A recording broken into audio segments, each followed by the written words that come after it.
What's up? What's up? What is up? You know what it is? It's the Ball Hog Sports Talk with your boy B Brown, ESQ, aka the Ball Hog, aka the Mouth of the South, aka Mr. Excessive Celebration, here for another week of the Ball Hog Sports Talk.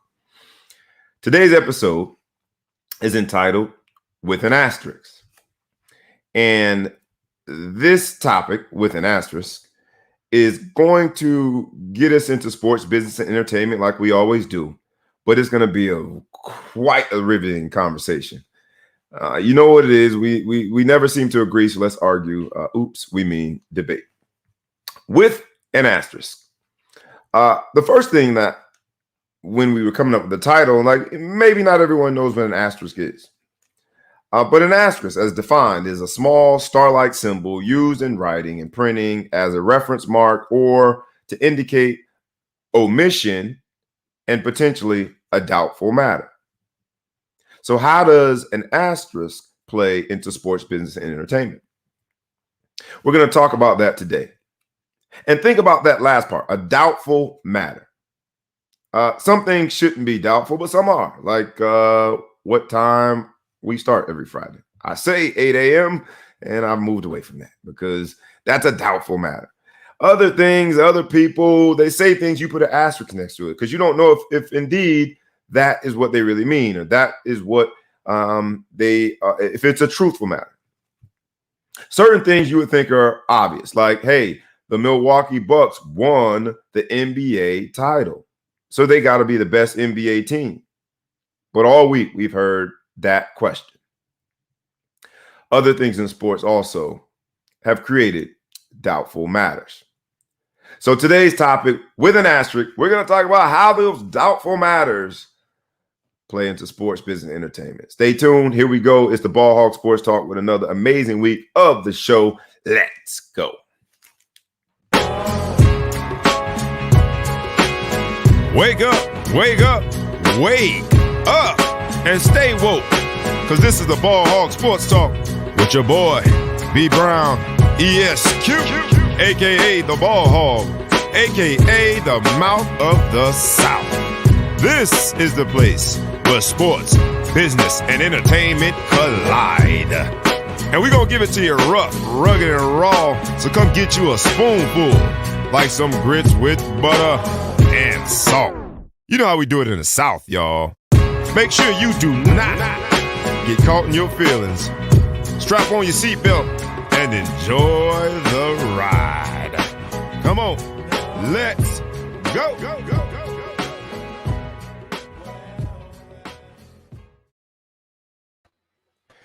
What's up? What's up? What is up? It's the Ball Hog Sports Talk with your boy B Brown, ESQ, aka the Ball Hog, aka the Mouth of the South, aka Mr. Excessive Celebration, here with the Big Flow Show.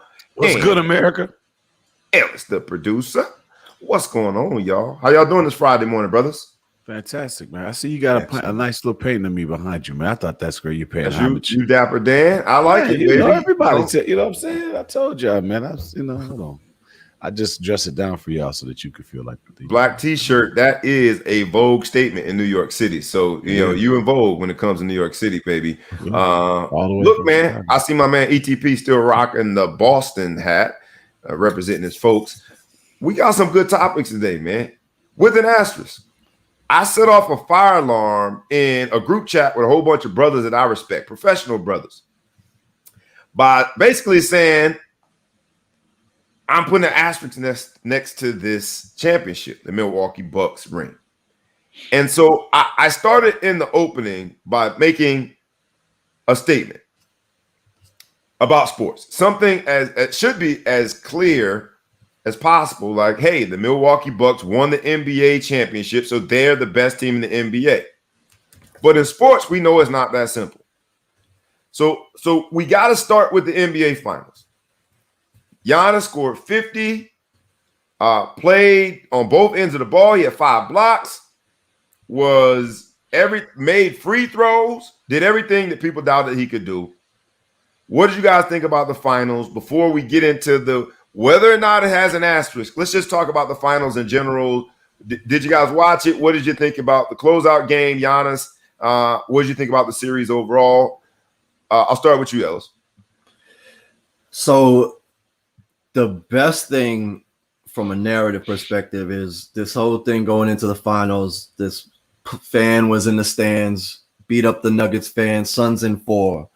NBA Finals. Suns lost in 4 in a row, and so karma came back to smack him in the back of the head.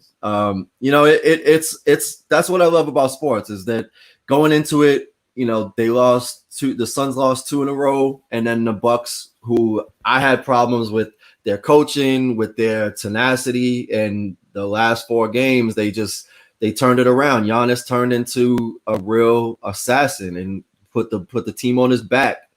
And I think it changed the narrative for him.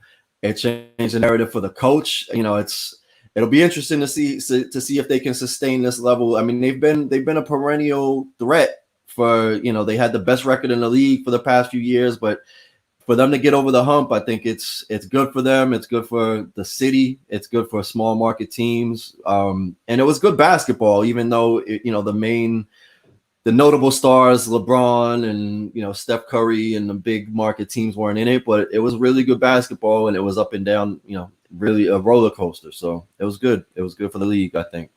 Good stuff. What do you think, Big Flo show? I think I had to agree with you on that. I mean, it is definitely good for the league to see a team that, can win it like that. Super team win every year. People get a little, turned off by that. The fact that you can get a homegrown, a guy like Giannis, I mean, I feel good for him. You got to like Giannis, right? No matter what. He's a good guy. He's a family guy. He got to win it with his brother. He's, coming in here and against all these things. That's a different spin on a family guy because he got to win it with his brother. But go ahead. I was wondering where you were going with that. I didn't know much about family. Go ahead. Sorry. His family good, but you always see pictures of his family growing up and all that kind of stuff like that. He's got a good little story or whatever.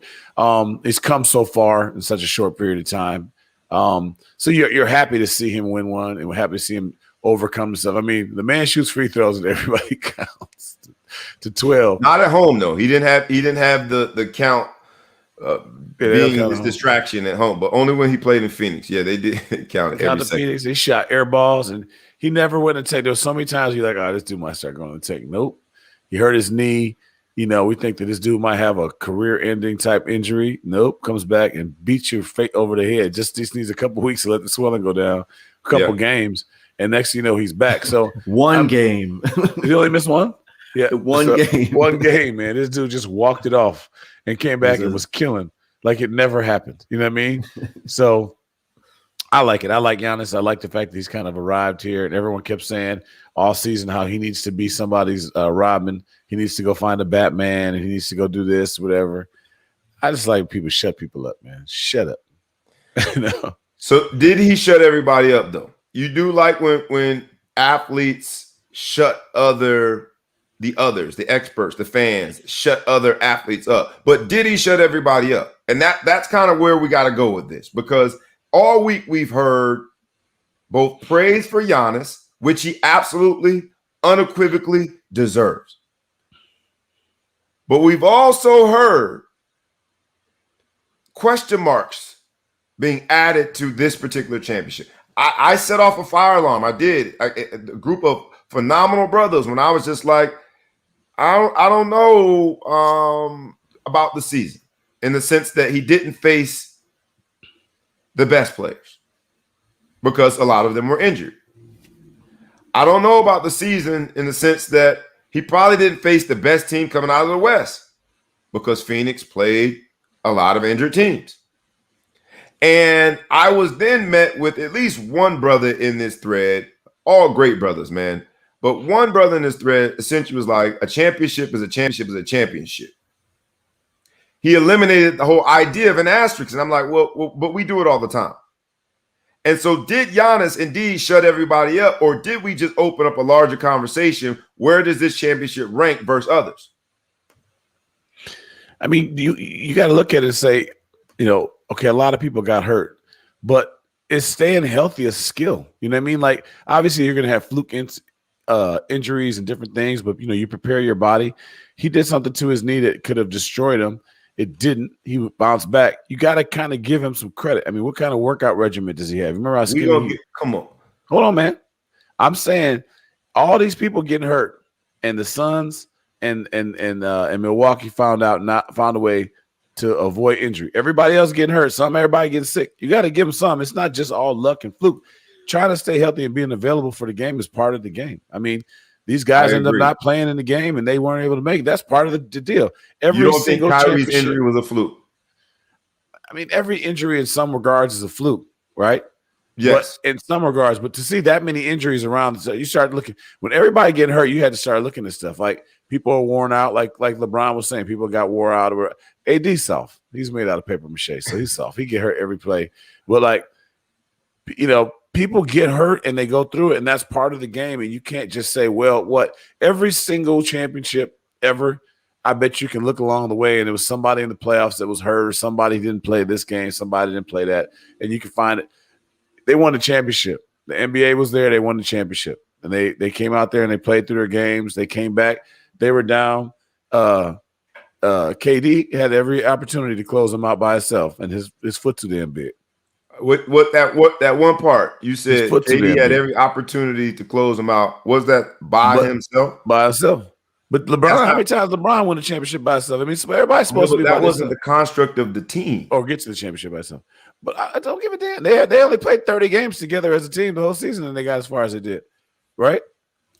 Absolutely. They only did whatever. So you made this super team together, and it didn't work, man. That's all I'm saying. Like, you put the super team together, you went out, got all these players. Y'all got some stuff we'll talk about later that I think really helps the team bond and all this stuff we'll talk about later. But at the end of the day, you bring all these people together. You did this, and it didn't work. You didn't win.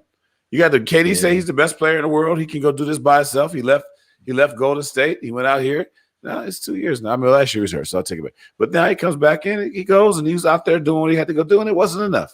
Foot too big. Yeah. The stamina, whether it's injuries or just having, being able to battle fatigue and stay focused, is always part of winning a championship, right? So the 8th seed has never won the championship. They always, they make the playoffs. Now it's 10 teams with the play-in. So that's a factor in, determining who is the champion, right? So injuries, whether, people get tired, there's always injuries, like you said. And the Bucks lost their starter in the first round. They lost the starter. They didn't lose a star, but they lost starter. They lost a starter. They lost the most replaceable starter. He was a starter in name. He had an asterisk next to him being a starter. but he was my +1. Yeah, those injuries are not the same. You guys are right. Injuries are a part of it, but this particular season, injuries are connected to the fact that they had a condensed offseason. And it was just a rash of injuries to the greatest, not the greatest. But I don't think it's unique.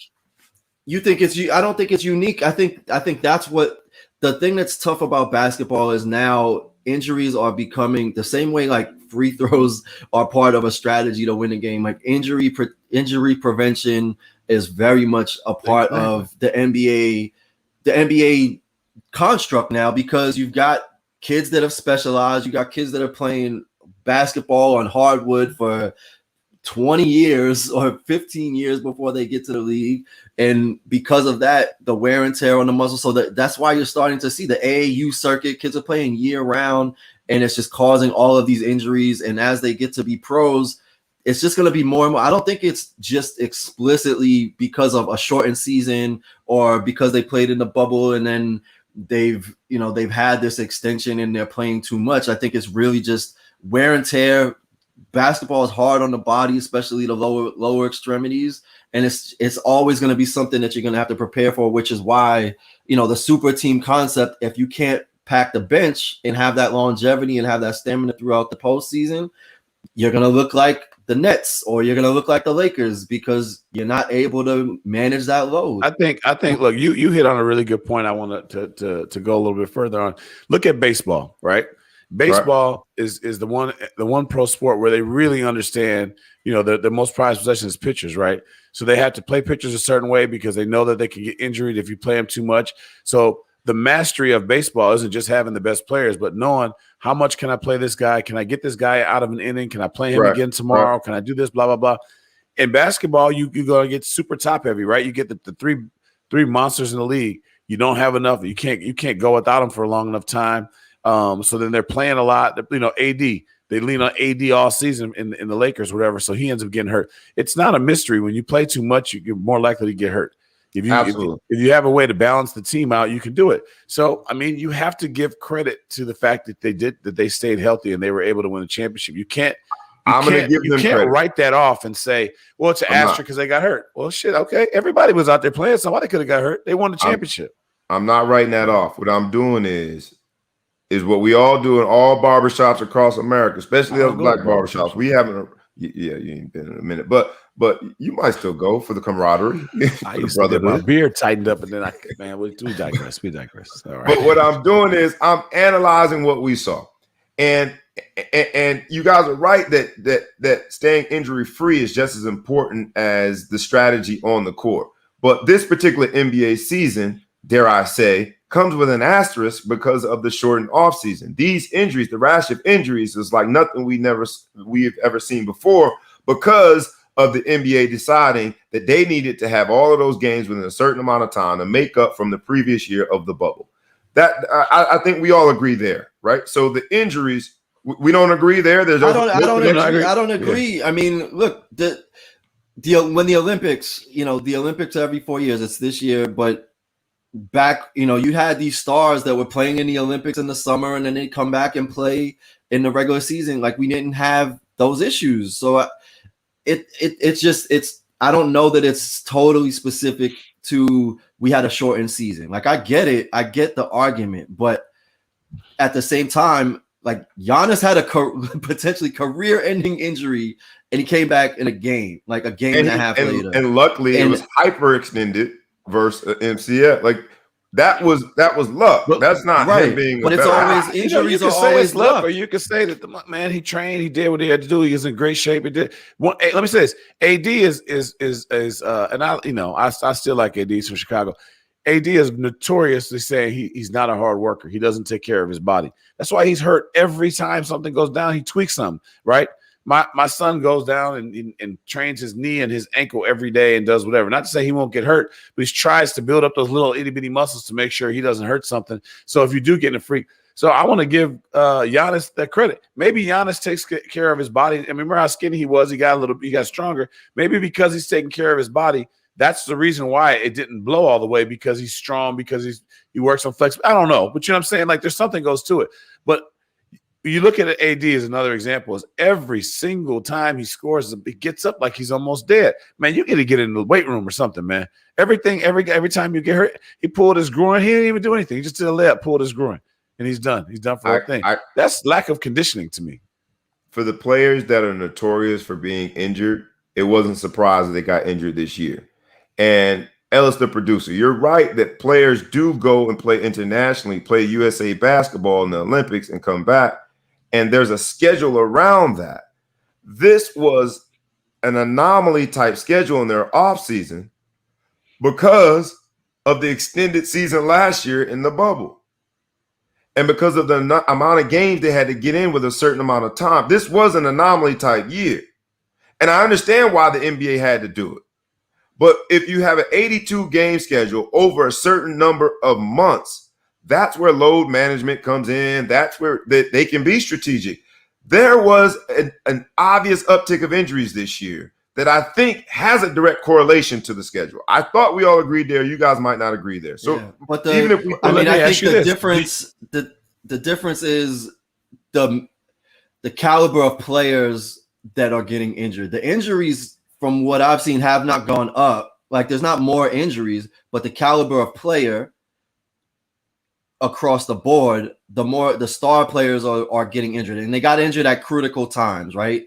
Jamal Murray and Kawhi Leonard and all of the top stars, AD, etc. But the injuries have not increased. It was just the players that got injured were more impactful to the outcome of games, right? And with that, let's stop right there. So we all agree there.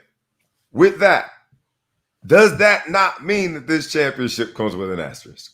Because in the West, look at all the injuries that happen in the West. So Phoenix comes out of the West because of their They medical beat other staff. teams. Their medical staff gets MVP then of the Western Conference Championship because they were able to go throughout the playoffs without injury. Yeah. I just don't understand how then we can't put an asterisk next to the championship because no matter what, everyone's focused on the Brooklyn series, right? Brooklyn is up 2-0 and looks like they're about to just wipe the floor with Milwaukee. Kyrie gets hurt on what I would call a freak accident. That's not him being prone to injury. Yeah. That's a freak accident, right? His foot comes down on Giannis's foot and he tweaks his ankle. And so everyone's focused on Brooklyn and that injury and how it changed the landscape of that particular series. But there were so many other injuries. What happened to Harden that made him so sorry? Donovan Mitchell. There's so many injuries this year. What happened to Harden that made him so sorry? Hamstring. Hamstring. Harden, hamstring in the first 3 minutes of the series. But played the whole series, right? No, he played. No, that wasn't Harden. No, but I'm saying, but he still was able to actually take the court. He was just trash. Okay, but let me ask you this: do you put an asterisk next to KD? Because since we're talking about all this load, he missed the whole season last year, and he missed half the season this year, and then he's lights out in the playoffs. Does that get an asterisk because he was the freshest man in the NBA? Maybe. Yeah. You know what I'm saying? This dude is out there at the Olympics. I would say, when I say with an asterisk, I just say this because here, let's just say it's just like all these different things, all these excuses. We just say that Giannis is the best. Giannis is the best. Here's the thing I love about sports, and we can talk about it right here. If I say a friend of mine posted Giannis's statement that basically was throwing a jab at super teams. And I made a statement. I said, but he actually didn't play a super team throughout the playoffs. He did. I was immediately met with, you're a hater. I'm not a hater. I'm just pointing out, and we can have a debate whether or not you believe he faced a super team. But there was a super team constructed. He happened not to play a super team because of injuries. True or not true?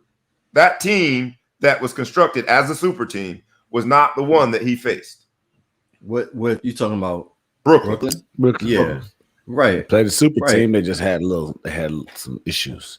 But that's what happens with super teams. That's what happens when you put 3 of your best dudes out there and you have nobody else behind it. You front load. That's why you can't do it. It's like you got to get depth. That's part of being a team. Nobody can have a super team and then have a great bench. And there's not enough money to go around. So you have bums and you have studs. Fair. So when your studs go down, you're done. That's what no problem with that. We asked and answered. I agree with you there. Put that back up. But then you can't say that he didn't face a super team in the playoffs, which just happens to be the fact. I'm not hating on that. It's just this year you didn't face a super team in the playoffs. Yeah, but I mean that's like saying so when won the championship. When the Warriors played the he definitely Raptors, won a championship. I mean, Klay Thompson tears his knee ligament. KD goes down. Toronto wins, right? Or was that was the Toronto season? The Toronto one. So yes. I mean, ultimately, like to this point, like Lauren Gardner commented and basically said you have to put an asterisk on every season, then because it's part of the game, right? And so that's where I'm coming from. It's always part of the game, and if certain people get injured, certain people don't get injured. I mean, a lot of sports and the outcomes of sports is luck, right? Like it could be 2 inches over the 3-point line. It could be a critical injury. It could be a bad referee call. It could be Devin Booker getting a 7th foul. It could be a lot of different factors that influence the end of the game. And so it's like if everything gets an asterisk, then none of it gets an asterisk. I appreciate what's up, Lauren. I appreciate him watching. I appreciate the comment. I don't agree. That doesn't mean to me that every season gets an asterisk, because not in every season we have this number of impactful injuries. That just doesn't happen. This is an anomaly season when it comes to injuries. You won't find another example of that many teams being impacted by that many injuries in one given season. And I'm not necessarily putting an asterisk on their championship. All I'm saying is that has been the debate over the week. And so let's talk about it. I will give him credit where credit is due. He is a champion. He went out there and balled. And while everyone wants to talk about how he played offensively and defensively, the 50 points All right, yeah, you're in rare air there. Only 6 other players in NBA history have done it, right? And what he did defensively, the 5 blocks, and now being a formidable big man in the front court. People saying the most dominant person since Shaq. I give him credit for that. The thing to me that makes it most amazing in his performance is that he went 15 from 17 from the line, and he's a bad free throw shooter. That was the difference in the game. Yeah, because if he misses just a few more free throws, the game is different. So to me, that's the most amazing thing. Give him credit where credit is due. That is not being a hater by having this analysis. It's saying, I love the sport. Let's talk about it. And you guys use the term super team. Well, let's start here first, because I did want to say, you talked about KD in that shot. If we could, let's just use that image, because I want to show just how dicey. Look how close that is to us having a very different narrative. A true champion knows where his feet is at all times. I think he knew where his foot was, but maybe he thought he wore size 17 instead of size 18. He borrowing shoes. He borrowed. It do look like clown shoes too. They are big. His hair was better. But he is a big man. I use that image right there for our audience to just appreciate that we are that close. We are that close, an inch from this narrative being completely different. And I know everyone's, but the game is, we are that close from the narrative being Giannis should have never signed a Supermax deal to stay there. We are that close from, on this show and on all other shows, everyone saying you can never win a championship in Milwaukee. We are that close from everyone saying Giannis is just not in the same category, upper echelon of the greats. And the ridiculousness of it makes it great for us because we got content to talk about on the show, but it also, it sort of makes you laugh that we are that close from this narrative being completely different. Now, less than 2 weeks later, people are saying not only is he one of the greats of all time, but that he's better than KD, that he proved just how amazing he was. And we were that close. In this same series, people talked about how Giannis shied away from defending KD. In this same series, people talked about how Giannis was, unfortunately, playing passive and not going to the basket. And how, because he couldn't make free throws, he can never be a superstar. Mm-hmm. This wasn't that long ago. We are that close from the narrative being different. So the asterisk that I am just discussing, I'm not putting it on their championship. I think it has some meaning. How would you compare this championship, Milwaukee, to, I don't know, let's talk about last year, because some people put an asterisk next to that championship. LeBron winning it in the bubble. And this particular narrative also requires me, because the person who posted this talked about how the experts are crazy. Giannis was always great, even if KD makes this shot. Giannis was always a star, even if KD makes this shot. It also said that CP3 is a champion or a great player, although he does not have a ring.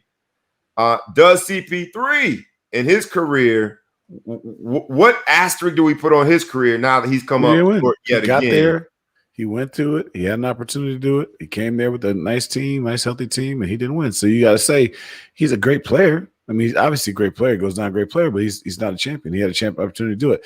I just think everywhere you go, and, I'm trying not to just go down and start attacking people, but, like, there's so many people, if you go to Tom Brady in football and you think about all these championships he's won, and I can show you one play that was not his doing, that had it not been for this play or this person doing this, he doesn't win. But at the end of the day, you still call him the GOAT because he's got all the Super Bowl rings. So I think that when you go back and forth through these, every championship, if it wasn't for this wouldn't have happened. If they didn't do this, then this wouldn't have happened. If they didn't have this opportunity, I mean, every 1-point basketball game was one shot away from going the other way around. How many NBA championships do you have in a 7-game series where it's one shot?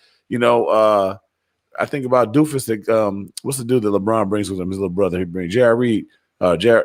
Smith. Doofus? Did you really just call him J.R. Smith? Doofus. Well, you said, remember the dude he thought they were winning? He should have went back up and put the shot up, and he dribbles the ball out. Like little things like that. Like if that doesn't happen, this doesn't happen. If LeBron doesn't, if they don't kick out Draymond Green for hitting LeBron in the groin, does he come back and have the greatest comeback championship win in NBA history, where you're down 3-1 against the number one record team in the history of the game and win? Right.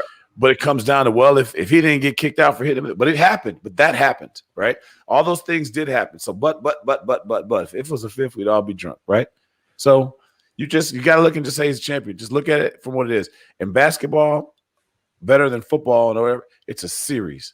He had to go out and beat a 7-game series against multiple teams to win a championship. And the super teams maybe he didn't face because they didn't make it because they lost to the Suns, or they didn't make it, people got eliminated by other super teams, and he beat the team that beat the super team. So, like, at the end of the day, everyone had an opportunity in the beginning of the season to win an NBA championship, and Milwaukee Bucks did. There's no asterisk. You can say there's some reasons, but an asterisk is such an insult to everything to make it seem like this didn't really count.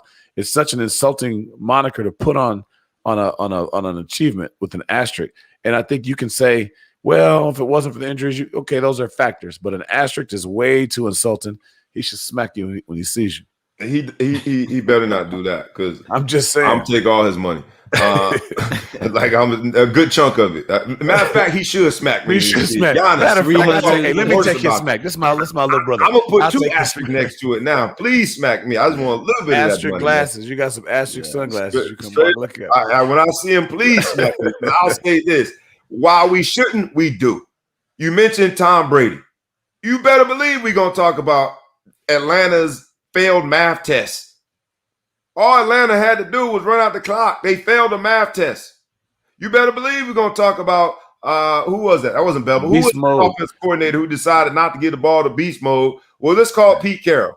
We'll call Pete Carroll's decision. Not to blame for that. You have to talk about that when you talk about their championships. Yes, he is the GOAT. I'm not taking away Giannis's championship because he earned it. And he went out there and played great. But for sports, business, and entertainment shows that debate things like this, you better believe I'm gonna say, yeah, Giannis, but I don't. Yeah, but you didn't. Because of injuries, which was no fault of yours. How are you gonna do that? I mean, he played more like a champion than 99.9% of people that have ever played in the NBA Finals, and you're gonna take away anything from him as a not champion? Taking away from anything. He wrote, like you even said it. He went. I think it was 17 for 19 from the free throw line. I know he missed 2. Dismal, being terrible, and being a liability. And in a closeout game, he came and he showed up and he dropped 50 and he played the best on both ends of the court. There's to put an asterisk on that is to put an asterisk on everything in sports. No, it's not. Because that does not make you a hater. I know that's the default. I'm not saying I agree. You're not a hater. You're just wrong. Fair. You can believe. I think believe that I'm wrong. But when I talk about the Atlanta Falcons failing a math test on national television, all I'm doing is saying, as a sports fan, what I watched was a team fail a math test because they should have just run the clock out. Now, the flip side of that is, Tom Brady played his butt off in that doggone Super Bowl. Tom Brady did his thing. There was a lot of GOAT moments in that particular Super Bowl. But I can't talk about that Super Bowl without saying, man, or in Kansas City, when there's a defensive lineman who jumps lines up offsides. Jump offsides I can take. You line up offsides. Tom Brady balled in that Super Bowl. Well, I'm not taking anything away from Giannis. All I'm saying is that because of the injuries that Giannis had nothing to do with, right? I'm always going to talk about the injuries when I talk about this championship. I'll give you guys final word. You didn't talk about CP3. Does CP3 is there an asterisk with him when it comes to his career? Because here is an opportunity. He didn't get it. The window's probably closing. Is he just a non-champion? He's not a loser because he's a great player, a great leader, but something, it's like the comedian talk about the curl, just doesn't quite, CP3 just doesn't quite get the full Jerry curl role in his game. It hasn't translated into championship. He's just not a champion. I mean, the bottom line is a lot of great players that weren't champions, and he's one of them. He's got to the point he's with it. I mean, I don't think Westbrook will ever be a champion, but he's a great player. He does whatever. He's never going to be a champion. He's not going to be on a team that does anything like that. That's fine. He's a better basketball player than me. Yeah, I think go ahead. My bad, Ellis. No, I agree. I think it just showed. I think this series just showed going into it. You know, I was talking a lot about urgency, right? And CP3 played as if he could come back, and I don't think he can get back to the finals. And he's just not. He didn't rise to the occasion. Giannis, 26 years old, showed up ready to win, and they closed him out 4 in a row after stumbling in the first 2. CP3, you know, he's a great player, but in terms of like getting over that hump, being a champion, like this was his moment, and he didn't rise to the occasion. And it's not a slight on him, but there's a difference between great and excellent, very good, or a champion, right? Like there's a difference, and that's a mental difference that I don't think that he didn't have that do or die mentality leaving this series. I'll say this, and then we can close it out. 2 parts. We use the term super team. For the last at least 10 years, people have been putting an asterisk next to the championships because they say that through free agencies and through the players not wanting to earn it with the team that drafted them and stay there and fight, they've created these super teams. So we've been putting an asterisk next to those championships forever when we compare them to the Bulls and the Pistons and the old Lakers that made a run. That's what's been happening. And so the same people who are arguing you never could put an asterisk on any of these championships. That's what you've been doing by saying, yeah, but you created a super team. That in itself is an asterisk, right? And I think the second thing I want to make sure I convey before we get off the topic is we're a victim of our own circumstances. Because we talk about people like CP3 or Westbrook, and their career is always going to be highlighted by, yeah, but they didn't win a championship. It's why these players feel the need to go join a super team and make sure they don't have that asterisk next to their career. It's sort of the whole chicken and egg, man. But fun discussion. I guess you guys called me a hater too, just like they did in that thread of those amazing brothers. Let's move on. Amongst your friends. Say again. There's a consistency amongst your friends. There is.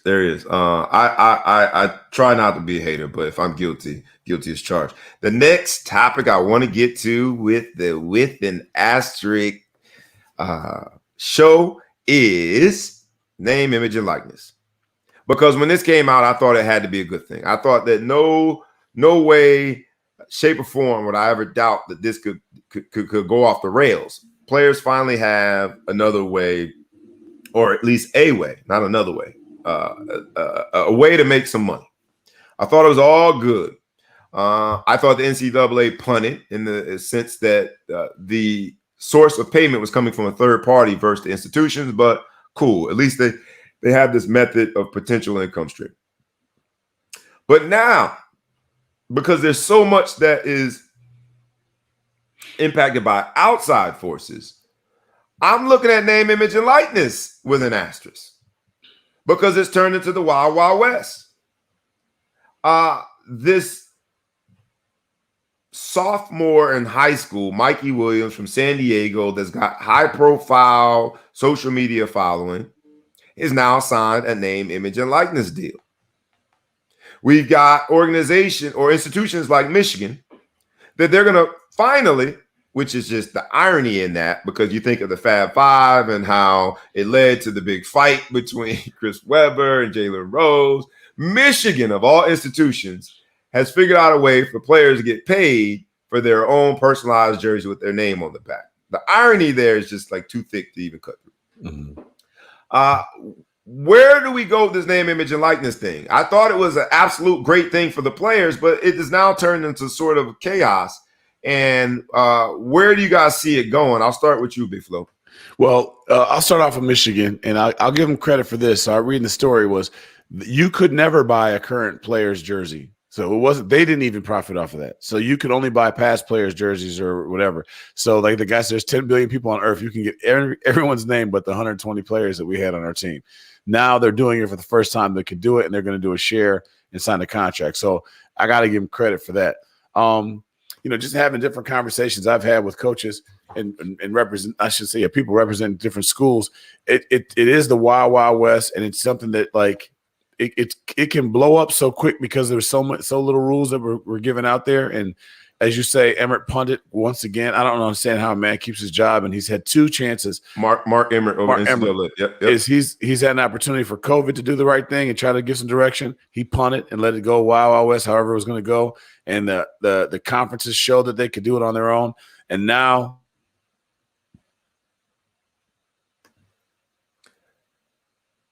I agree with him in the sense that he had 2 opportunities and punted on both.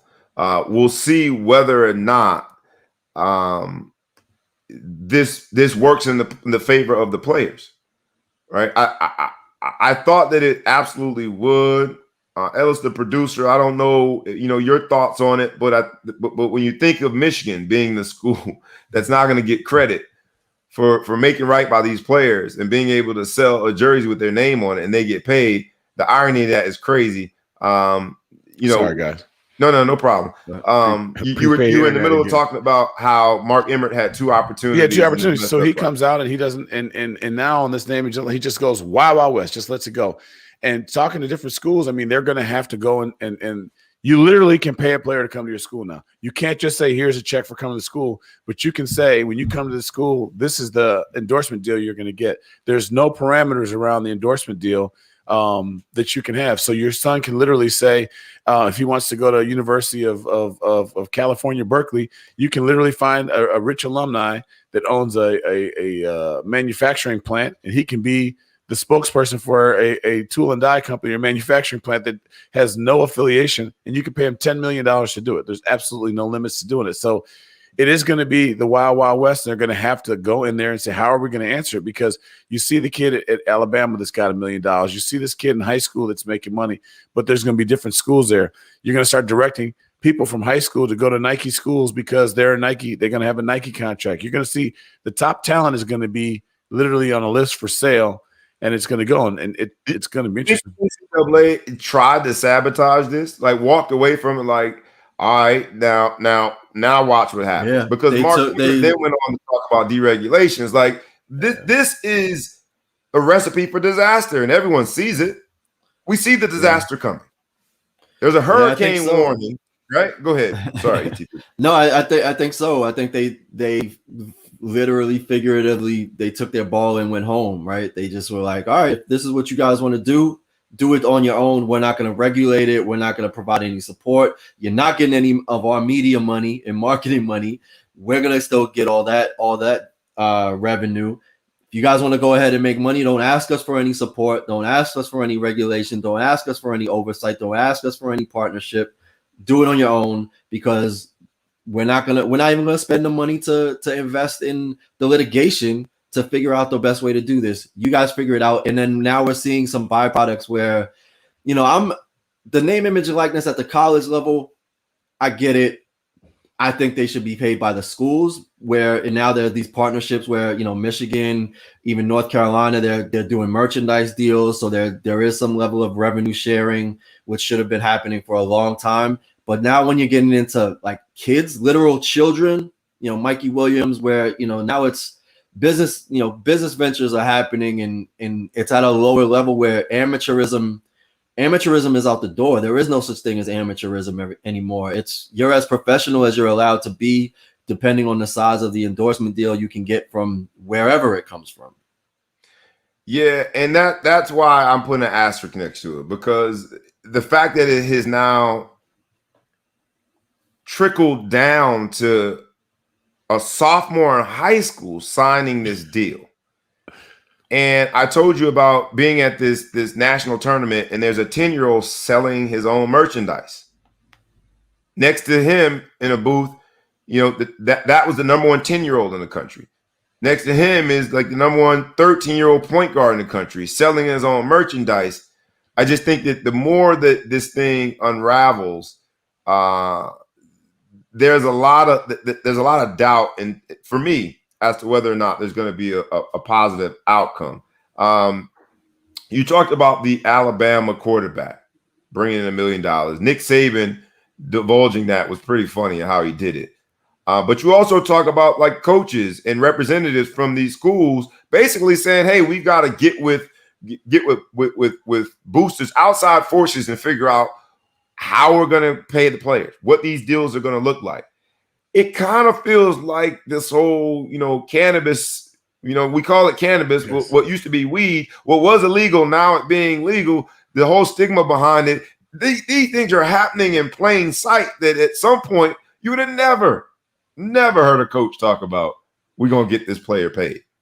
And while it's happening in plain sight, I think, and I'm not certain, but I think this is how the rich is going to get richer. Because if you already have the relationships in place, a la Alabama, Michigan, the bigger institutions of the world, I think it's going to put you in a place where, why wouldn't Mikey Williams, to use that example, go to college? Why wouldn't he? Because if he can make just as much in a name, image, and likeness deal that he would make in the G League, why not go play for Duke for a year? Yep. And so there's these unintended consequences. Why not get your degree? If you can get $1 million a year, this quarterback sorry to cut you off, the quarterback for Alabama, if he's making $1 million a year and he wants to get a degree, now granted, he might be missing some money that he can go to the NBA, but you're still making big time bread. You might as well just stay there. And you never know. You might go to the NFL and be a bust. So you can be the best guy, sit there and play 4 years, get your degree from college, enjoy that experience. You still got big money. Yeah. I think it might. There's going to be ebbs and flows of where we see, oh, man, see, it's terrible. Oh, man, wow, that's pretty good. We're going to see a lot of that stuff. The one thing I wanted to point out that I've heard that I think is kind of ironic is you're not allowed to use the school's logo, name, or anything. So you just got to stand on your own 2 feet. So you got to just say, I'm B. Brown. You can't say I'm Bobby Brown from Notre Dame. I can't have a Notre Dame jersey on or whatever. But I'm like, hold on, man. Hold on, wait. They were doing that for you. Right, for all these years, they had all these pictures for you, but now you won't return the favor. At least they should give them a licensing thing. Like, all right, if you're going to wear my jersey, then I got to get 10% or 20% or whatever you make. You know what I mean? Nah, but it's not like that. You just Well, that's getting worked out because North Carolina's got their structure. They're starting to structure these deals because ultimately, together, the marketing value is much greater, right? Like absolutely, B. Brown or Reggie Florima without a Notre Dame jersey on is very different than with a Notre Dame jersey on when you're playing, right? So all that it's you said, it's wild. I get your example with Reggie, but me, I'm handsome, baby. I don't need no handsomtivity. That's why you got my now that you got the mustache, you don't need the license. Now that your stash is straight. Yeah. But no, I think that piece of it is it's encouraging those relationships, those partnerships with the school. But to your point, that there's a level or a tier of athlete that carries that celebrity weight where they, like you said, the rich may get richer, but at the same time, the smaller schools, the HBCUs, the small market, universities, they may have the opportunity to find, if you're an offensive lineman or a safety and you don't have that celebrity going in and you're not going to be a face of a team, they might be able to craft some deals where it is lucrative for them to go to an HBCU or to another college that's, a 1AA, whatever it is, a lower tier FBS school where, the quarterbacks and, the receivers and the big kind of prominent players are going to gravitate towards these bigger schools because the marketing deals are bigger. But football is there's 20, 11 on each side and special teams. So you might be able to build a strong team and get some, 5-star players that can play these positions and be giving them. The University of Miami, we talked about them doing a deal where they're paying, somebody offered to pay every player $500 a month. Mm-hmm. I think it opens up the door to be creative. Whoever can be the most creative in attracting that talent, they could have a chance of punching above their weight class versus just saying, okay, well, Alabama's the biggest school. They get the biggest marketing.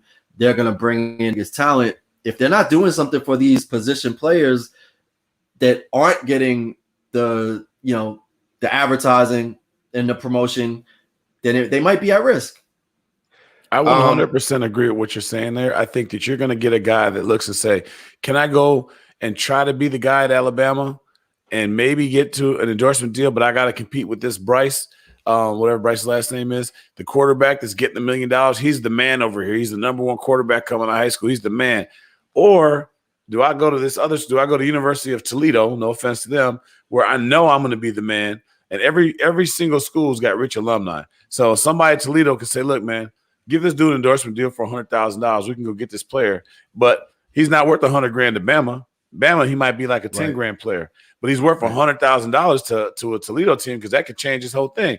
I think this might balance the power. This might be the first thing that could actually get some of these super teams, like just the whole balance of the talent going around. They dropped scholarships years ago and went from 92 to 85, and that made a little bit more equity across the board because now you got 7 people from each one of these Power 5 teams that has to go somewhere else. So now you're going to have better players everywhere else as opposed to people on the bench.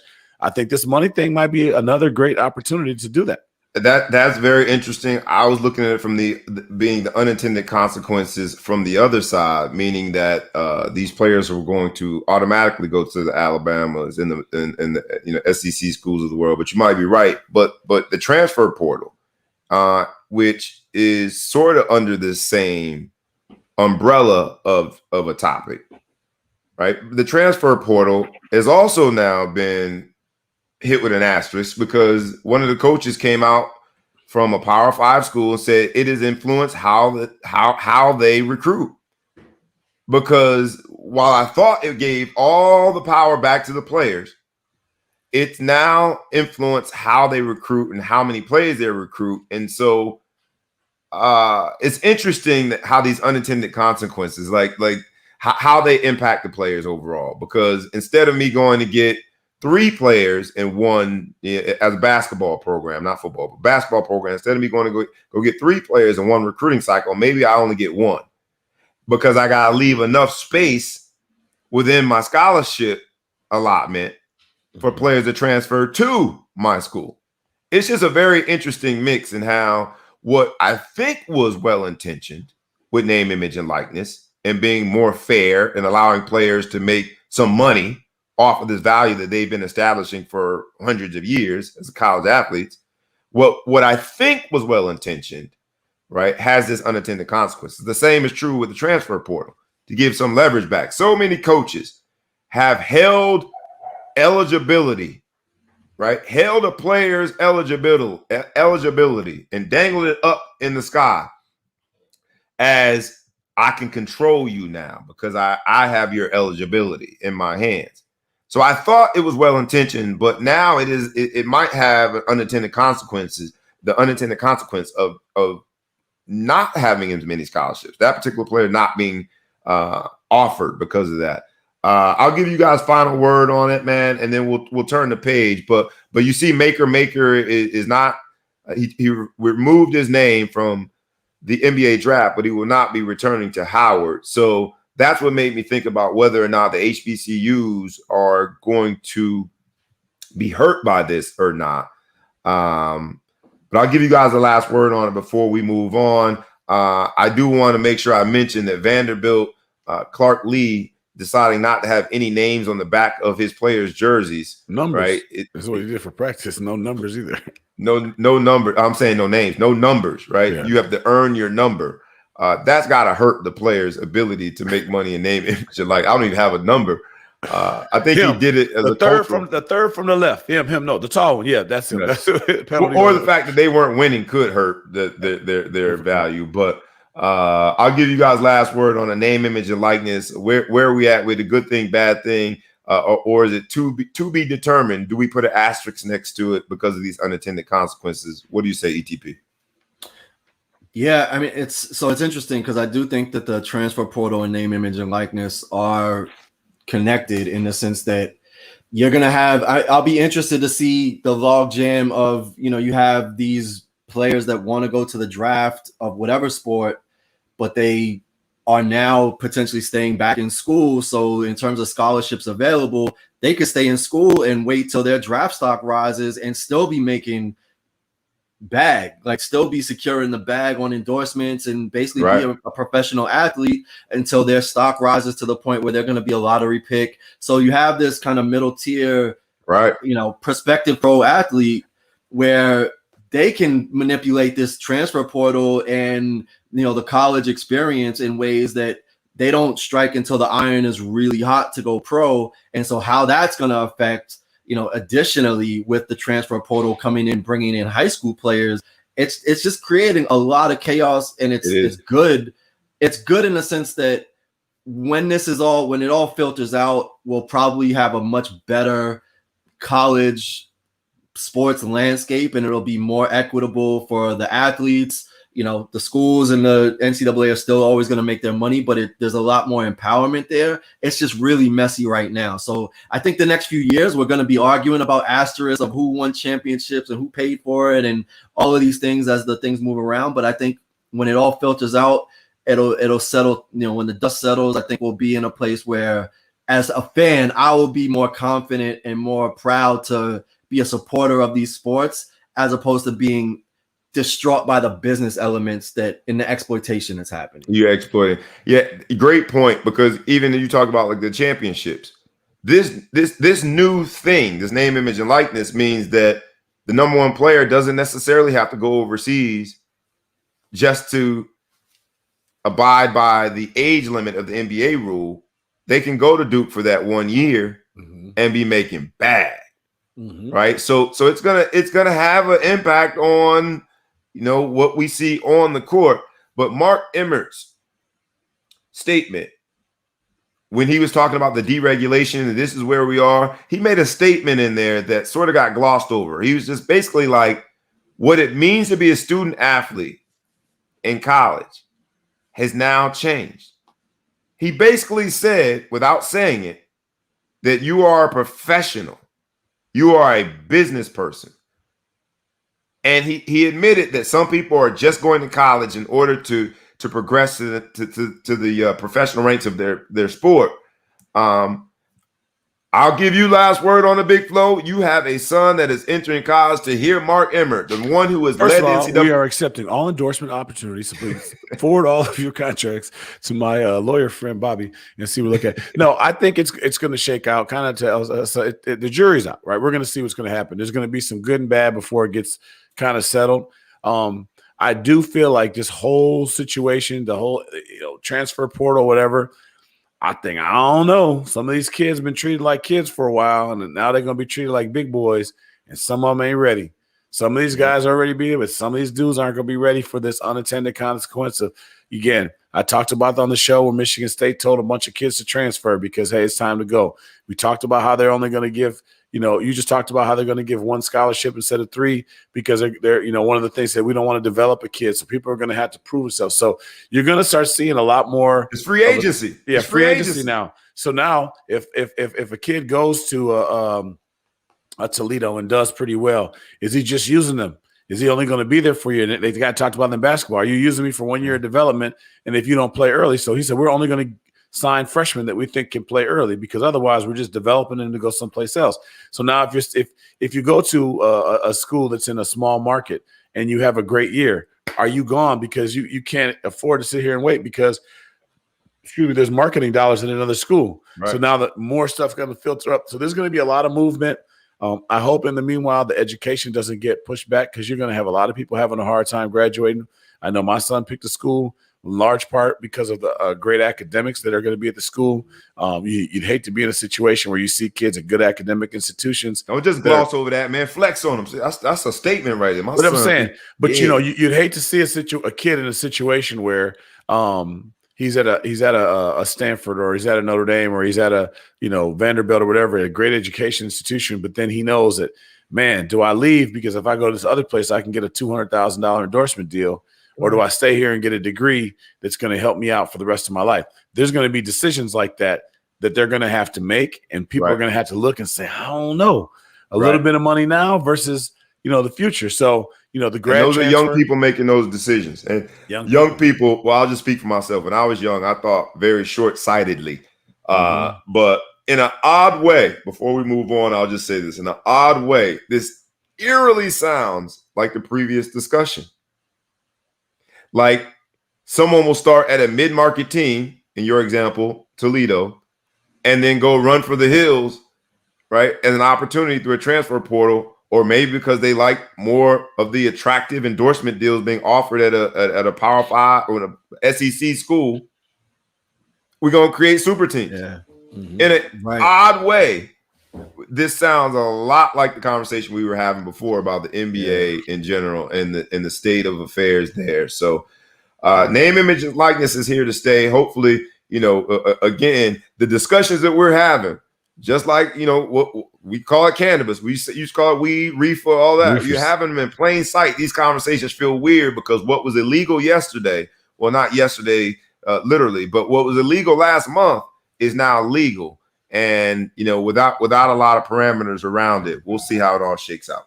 The other, go ahead. Sorry, so you said super team. I just also like super marketing team, right? Because we talked about Jelly Fam. Yeah, there could be these folks that are coming together and basically as a conglomerate, and they're moving to a specific team so that they can actually leverage the name, image, and likeness as a collective as opposed to individually. So your point about super team is important, but there's also super marketing team, right? So that they can maximize their revenue. It happened before. They called themselves the Fab Five. They wore baggy shorts. They had black socks. So that's the irony to me that Michigan is getting credit for stepping up and letting the players get paid for wearing a name on the back. We saw it. The Nike Hirachis, the black socks, the long baggy shorts. They were a marketing dream. The ball heads, they were a marketing dream. They just didn't get paid for it. Y'all pay them boys their money. Matter of fact, they're not even welcomed on campus. So the irony there to me is just like it. Anyway. Let's move on because there's another topic we got to get to, especially because I think officially tonight the games begin. Let the games begin. But do these Olympic Games officially have an asterisk? Because even me making that statement doesn't come with absolute certainty, because even this 11th and a half hour, there's still a possibility that these Olympic Games that were supposed to happen in 2020, that are now happening in 2021, might not happen. Is this the ultimate asterisk with these Olympic Games? So many athletes can't go and participate because of the pandemic. So many athletes that were on the 4-year schedule might have not, their body didn't respond well to this extra year. Is this, when we look back on this Olympic Games, will we always put an asterisk next to it? What do you guys think? No fans? You're going to perform with no fans? Does that change things? I think, at the end of the day, like people always talk about like the weather, right? Man, the game rained. If it didn't rain this and say it rains on both sides of the line of scrimmage, right? So at the end of the day, everybody has no fans, right? So nobody was cheering for me. Nobody's cheering for you. So, but does that change? Let's stick there. I'm interrupting just because I want you to expand more. But does that change the on-field, on-court performance? Because the asterisk that was applied last year in the bubble was a lot of these teams played lights out because they didn't have, well, theirs was more so you didn't have to travel to. I was the one that said that. I was the one that made that thing. I made the statement that the young boy that was playing lights out, I was like, he doesn't have any pressure. He doesn't have anybody in there booing his ass. Whatever. Tyler Hero. Yeah, he was doing it. So I'm the one that says it. So you're right. But I think when it comes to the Olympic moments, obviously you're going to have some people that are veterans, the Allison Felix and all those type of people. But a lot of people, this is their one and done chance. So I think it is definitely horrible that they're not, going to have fans. I think we could talk about the business aspect. I think it's terrible to have Olympics and no fans. Japan gonna take a bath. They're gonna lose so much money. Oh my gosh. I think it's terrible. But I think the only asterisk I think that's fair is with some of the COVID restrictions, people that can't make it for silly reasons like COVID, which you really truly like, even if you have you're vaccinated, somebody could get COVID and mess a team up. That's where you're like, ish. If we start going to tournament play and, basketball teams, somebody gets COVID and they get knocked, US team gets knocked out because somebody tests positive for COVID. And then, Australia went, then you're like, yeah, that's an asterisk. You know what I mean? Those are ones where you're like, okay, there's nothing really you could do about that type of stuff. But it is what it is. You know, it's just every year is unprecedented time. So we're gonna see what happens. ETP Els, the producer. Yeah. Not only do we have these asterisks, plural. I'm from Florida. There's a whole bunch of different things in there. Asterisks. Not only do we have all these asterisks that we just talked about, but did you see that the Poland team, the swimmers, somebody didn't read the fine print? You know, they normally put the fine print on the bottom with an asterisk, but they didn't read the fine print. They invited too many people and had to send like a whole bunch of people on. It wasn't a rounding error. It wasn't like one. They had to send like 7 swimmers or something like that home. 6, Did you? How mad would you be? You didn't. I thought you said you made the Olympic team, man. The craziest part about that is they got to Tokyo. It's not that they're like called you and say, you know, I know your bags are packed. I'm sorry, but you're not gonna. They got there and they're like, sorry, your name's not on the list. You're gonna have to go back to Poland. So yeah, I mean that's tragic. And whoever made that mistake, they had one job. You have read the contract. Read the contract. And you know, it's just the best part about it is, or the worst part about it is, because this is such a crazy Olympics reality, it's a footnote where in reality there would have probably been a bigger story, right? Been the biggest story. And you know, in another year, the thing's so crazy is like, at least I could have stayed as a fan. No fans. You have to go home. No fans. You can't even stay. At least let me hang out and swing it. Like, you can't even clear sleep my on the schedule for 2 cardboard. weeks. Cardboard beds. The Olympic Village. You can't even. How about they made the cardboard bed so they couldn't support 2 people, so that people couldn't get busy? And they stopped giving out condoms. They normally give out condoms when you get to the Olympics because they don't want Olympic babies. They know that you ain't gonna be there that long without having relations. So they normally give it to you, but as soon as you get to the Olympic Village, they're now going to give you the condoms on your way out. Like, you can use them, but you gotta use them. At home. You ain't gotta go home, but you gotta get the heck up out of here. If they think that people aren't gonna have sex because of the cardboard bed, they're just gonna get freakier. You're gonna catch people in the Olympic. There's no somebody in the stands. You're gonna catch people nobody sitting on these seats in the stands. I'm gonna go ahead and meet up with this sprinter I met.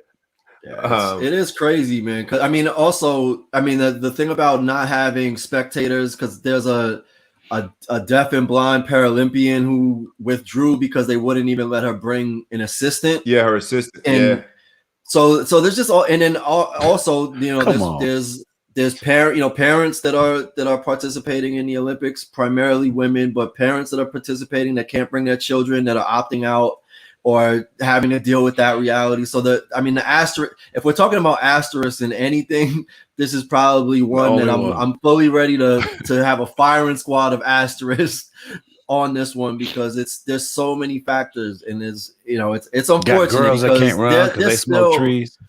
Right, exactly. And they're still talking about the potential that this could get canceled after they've already started events. You keep saying that, and I keep saying stop saying it. That can't possibly still be on the option out there. There's no way. They're not going to cancel the Olympics. That'd be the biggest blunder in the history of sports.